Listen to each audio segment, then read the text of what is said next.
Then I realized, oh, I was all set. Okay. And but then I said, no, my children are waiting for me at home. And they said, okay, you can go and you can come whenever you feel.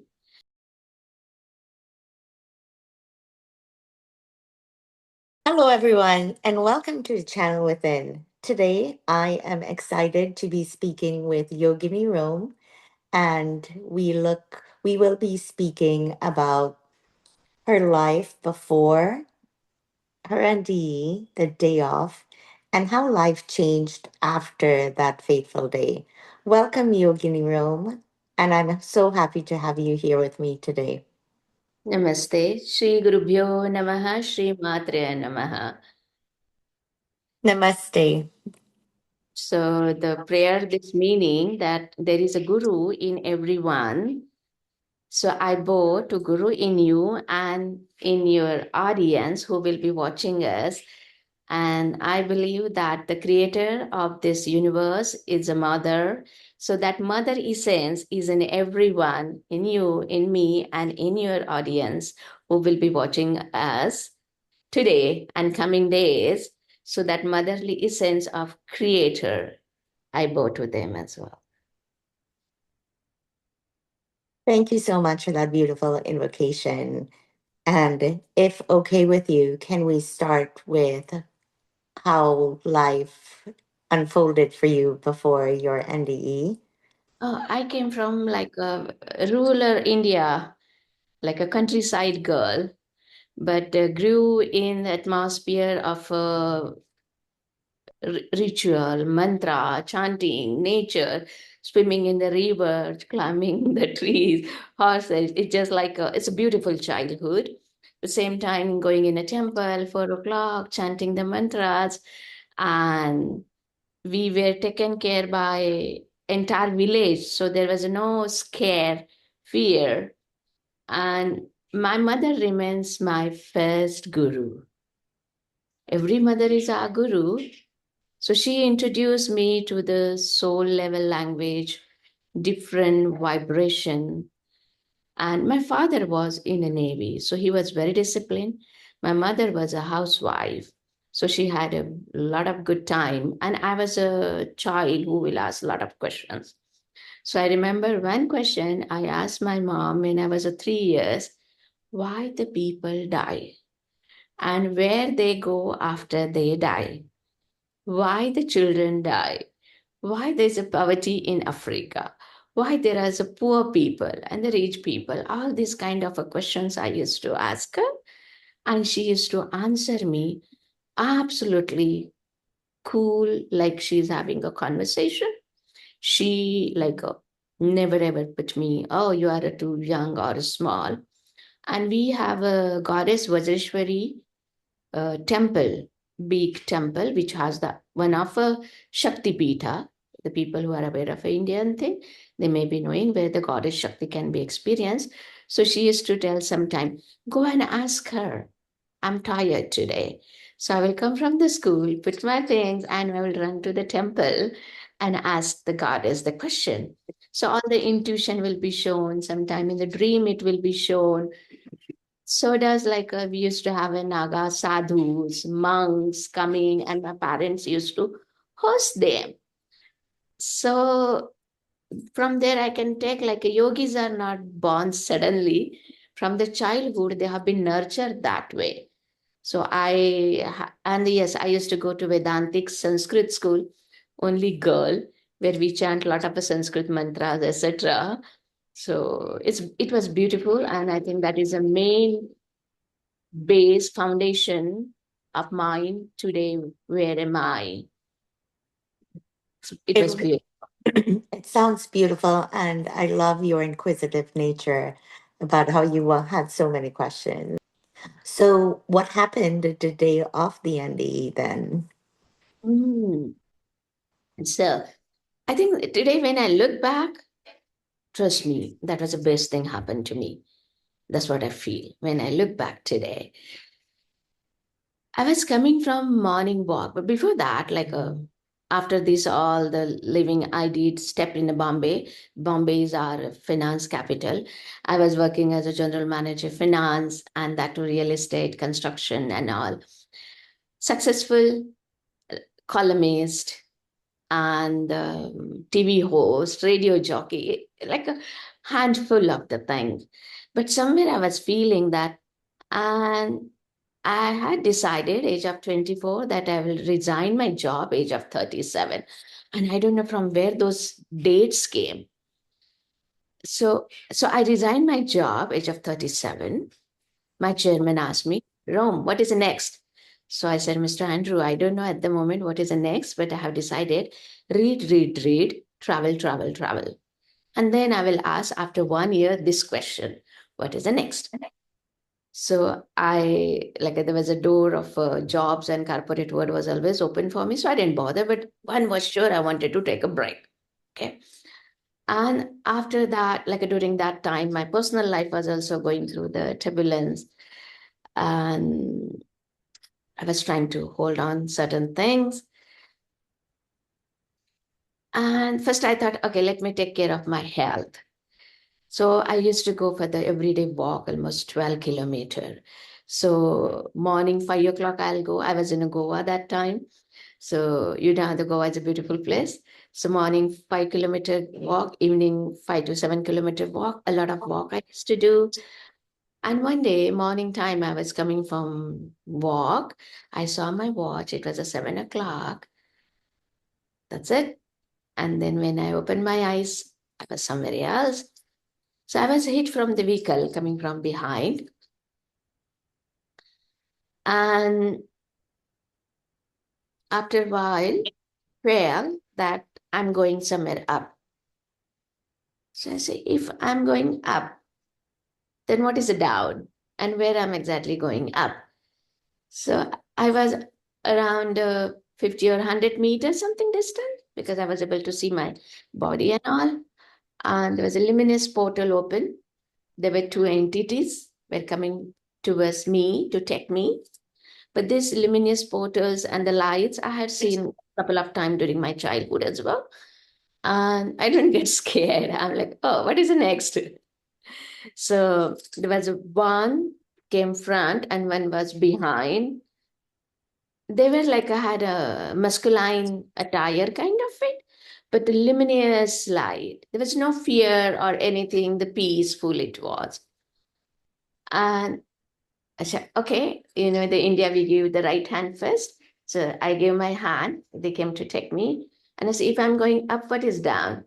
So I looked down, my dismantle and tangled body, different folded things and all on the next to the roadside. India, we don't have a footpath and all.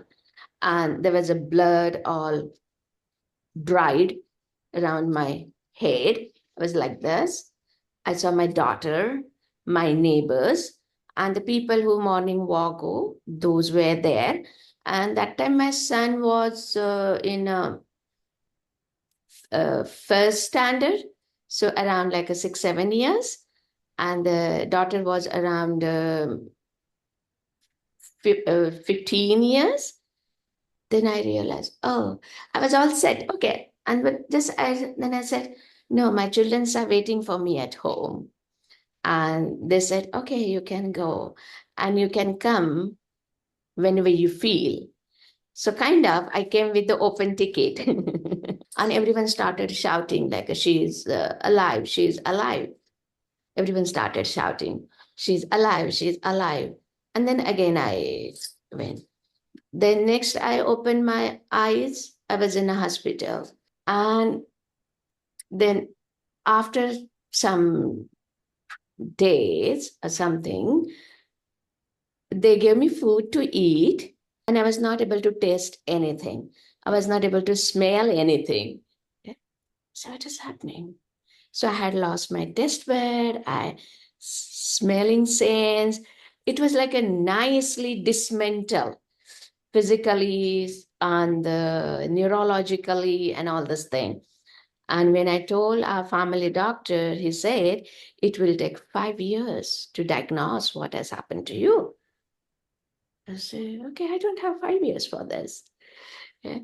So that was my near-death experience, but it opened multiple doors for me. Yeah, let's talk more about those doors that were opened up. During that time, like as I said, I was going through the personal turmoils, and I had to, like, I lost my children's were taken away from me, and like as I said, the emotional life was and all that. It is, I think, like a today's, if you see the career woman, it is a quite common, but that time it is difficult to accept that. So the children's were taken away, and I felt like a committing suicide. I also went on the river to commit the suicide. We have a beautiful river Bay Area in Goa. And I had only one question: why this has happened with me? Not about accident. That accident is one part. I'm still recovering from that. Why my children are taken away from me? And then I heard the sound. Your two children are taken away from you because there are the thousands of children in the world. They need you. That time it was okay to hear. But as a mother, who is going to accept that? But this kind of a voices I had heard from my childhood. So I did not argue. I accepted it. I came. And I decided now I need to, since I got this second life, for what purpose I should contribute this, utilize this life. My children were taken away, but they are with a very good situation and all. There's nothing struggling like family things are like they have been very well taken care. So that pain was not for that, the losing the children. Okay, but they are taken care very well.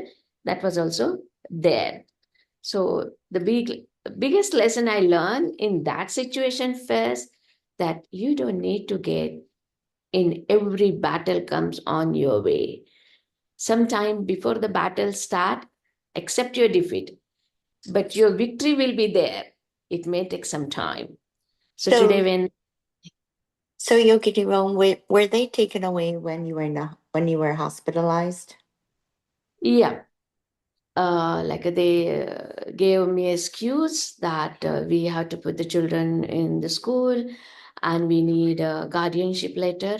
So it wasn't the guardianship letter, it was whole custody. So I come from the big political family, so they where children has to be there. So it is, and fighting with them was not worthwhile. And I knew that all the materialistic way and the love, etc., will be given to them. That was assured. Okay. So there was a two betrayal. One was taken away, and one was it was a betrayal way, cheating. That was why the people behavior like this when you are the family and suddenly why the thing changed. Then I got the answer. Everyone, different level. Sometime the materialist thing takes over. Okay. I bless them.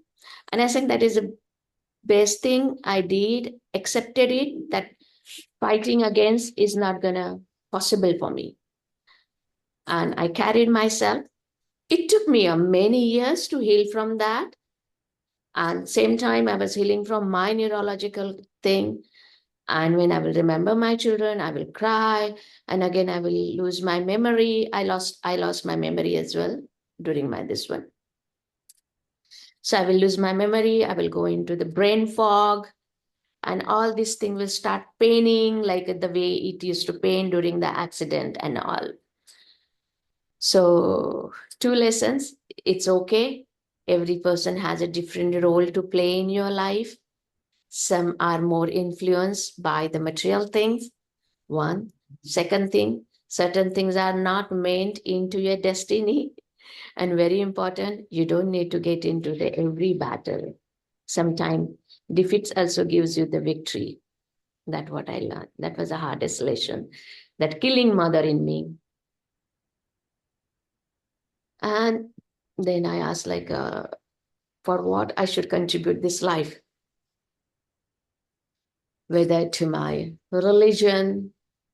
But I don't get into the much religious thing because I grew with all kind of like all, the India has a diversified religions, Hindu, Muslim, Christian, and all. So I didn't want to get into that. Then I said, what I can contribute. So wisdom, and since I had a good background into the Sanskrit, etc., and as my recovery, analyzing my own brain, where are the damages? Slowly, I started like a smelling, etc., but a lot of work, yogic practices I had to do, and it started helping. The unique thing was during that time, though I had a lost memory, I was able to chant all my mantras the way I used to chant. Like in India, we chant long, long mantras for hours and hours. And those mantras I was able to chant. Nothing need to remember. Just hours and hours. Then I say, how come it is happening? So I hold that key. I said, this is the clue where I can able to find something. Okay. But luckily I was all alone that time. Since the children were taken away, they were taken care as well, very well. But I was totally alone this time to get more deeper into this, also called the soul valley, etc. Okay. But one more thing as well, like in India, as you said, the Yama and the Nichiketa conversation. So India, we have a belief when you die, the Yama comes to take you, right? And there is a Chitragupta who keeps all the account of you doing good, non doing good, etc. But then I realized the Yama did not come to pick me up. There was no Yama, there was no his buffalo. So that was a first. This one, no, Yama doesn't come to pick up. Okay. So it was like a churning process was happening in me. So brain, I realized which compartment of a brain is working, which is associated, which function, because I'm losing balance. I have then flashes of memories and all these things, senses and all this thing. During this research, like I was connecting the dot between the modern neuroscience or vagus nerves or clinical psychology and to our Vedantic, the Sanskrit, Shastras, Puranas, Vedant, Tantra, and this was all available for me. So I was just connecting dot into that. And I came to know that we use a lot of yantras in India and the mantras. So West call it sacred geometry. So I started drawing the yantras. And it was meditative as well for me. And I used to get like immersed in that. And I studied like a research more than 200 yantras. Okay. And it was helping me. And during that time, I studied, like since having the background of Ayurveda and all this thing, I was combining, as I say, the connecting all the dots, what helps the humanity, humankind, and all this thing. I came across the Sri Yantra, which is the king of all Yantra, which decodes the universe, which decodes the creator. And we also say that Sri Yantra is like a replica of a cosmos, and same is with us, etc. And then it opened the door of a Tantra. Okay. So now the Tantra doesn't mean what is explained in the West. Tantra works with the Yantra, Mantra, and the Tantra, and how to utilize it for your benefit, etc. Okay. So not about sex and all, that is a very shallow thing. So in the real sense, then I got my diksha from one of a guru was a nuclear scientist because I wanted someone to quench the thirst of my brain. Okay. Totally got immersed. It took me 5 years. During this time, as I say, like now and then I will ask what you want to utilize this knowledge, etc. Is what you want to utilize this body. And I did experience Bhagavati, the goddess. And she asked me, what do you want?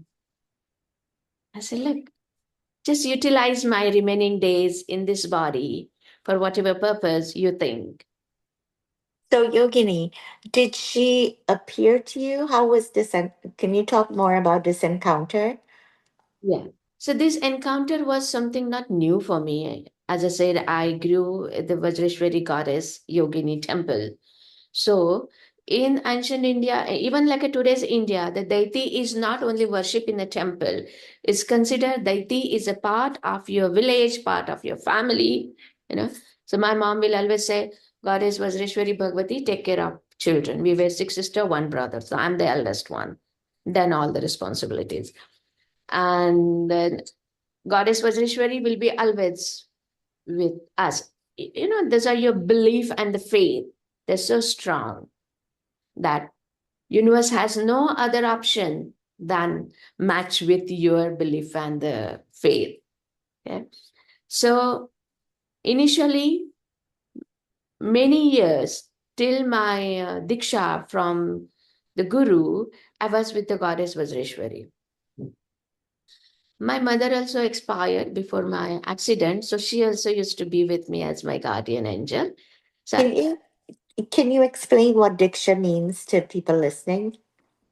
Diksha is a particular education system, And wisdom system. And the wisdom system doesn't mean the certificate. Here, the guru will teach you something, give you the homework, and guru will observe you, the what you become out of that. So basically, the wisdom is the churning system, and you become as you destined to be. So when I went to the Diksha, there was a big statue. Now I have at my home. So there was this Vajreshwari statue as well, the main goddess creator, as I say, Shiva and Shakti. So the Tantra is mostly the Shiva and Shakti. The Shakti is like a Parashakti. She is the creator, okay, energy. Shiva is the consciousness and Shakti is the energy of a consciousness, okay. So when I was doing all this ritual and our teacher said, oh, she's the goddess Vajreshwari.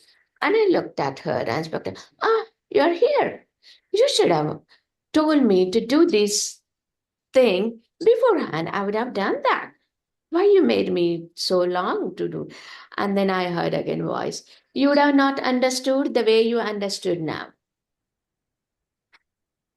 So there's a non-duality I'm living from the childhood. So it is like a it was very easy for me to absorb. And as I said, these palpable energies are always with you if you live and maintain that frequency. So once I started my retreat because there was a question in me. Today's the career women, they go through all these kind of problems. So where they go? So create place for them where they can come, heal themselves, because women connection becomes very easy connecting with the women, safety of a women, etc. So that's how I started my retreat center. And one side I was taking deep dive in the tantra. Okay. And like every guest came in my retreat, they gave me the glimpse of a West, their physical, emotional, the spiritual confusion, etc.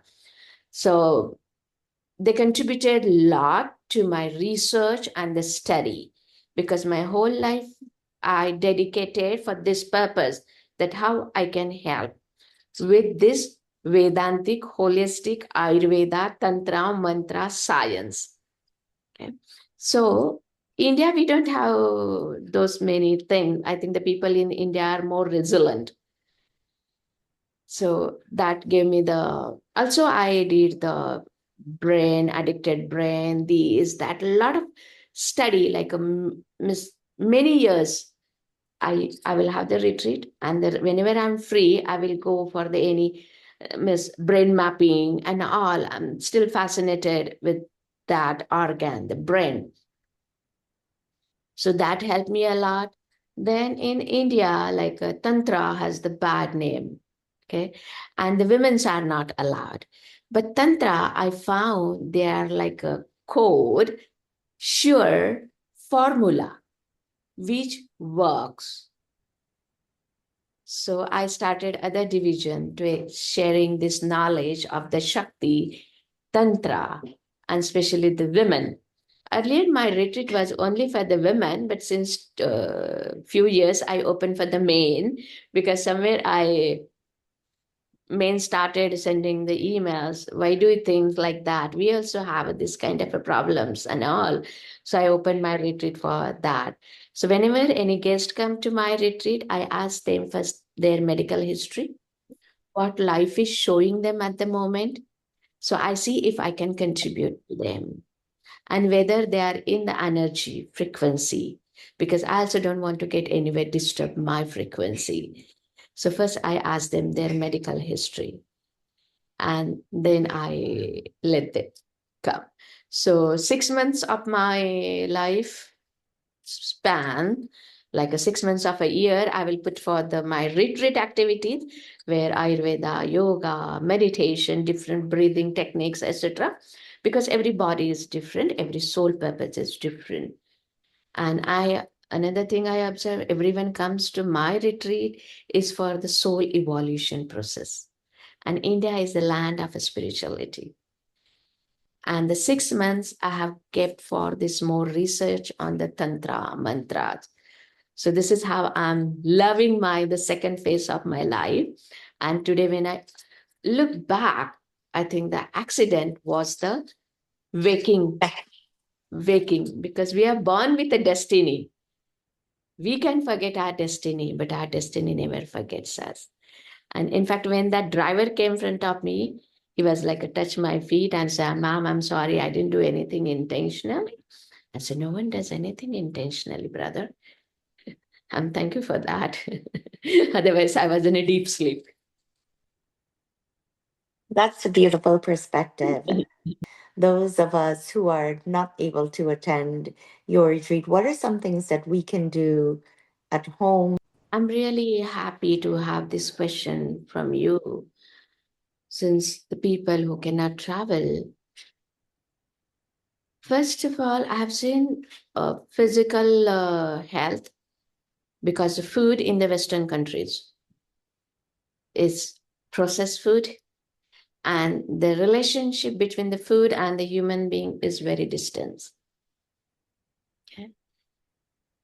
So whole food, soul food, more colorful food. Okay. There is a detoxification water. There are the simple ingredients: cumin seeds, fennel seeds, fenugreek seeds. The fenugreek seeds take care of our vata. At a certain age, the vata start aggravating, and fenugreek seeds take care of it. Your cumin seeds take care of a digestion. So fenugreek, and it's very good for the diabetes. Fenugreek seeds. Just a quarter spoon of fenugreek you can soak in the water and drink that water, chew those fenugreek. Or nowadays, you have started getting the fenugreek capsules as well in the Western countries. Well, second thing, don't do anything too much. People think it's a good, so have excess. Don't do that. This is about the health, about the mind, brain, because that's what is a more problem created. So breathing techniques helps a lot. Okay, different breathing techniques helps a lot. um, I'm developing the app, which should be ready in the soon. So I will share with your audience so they can experience it.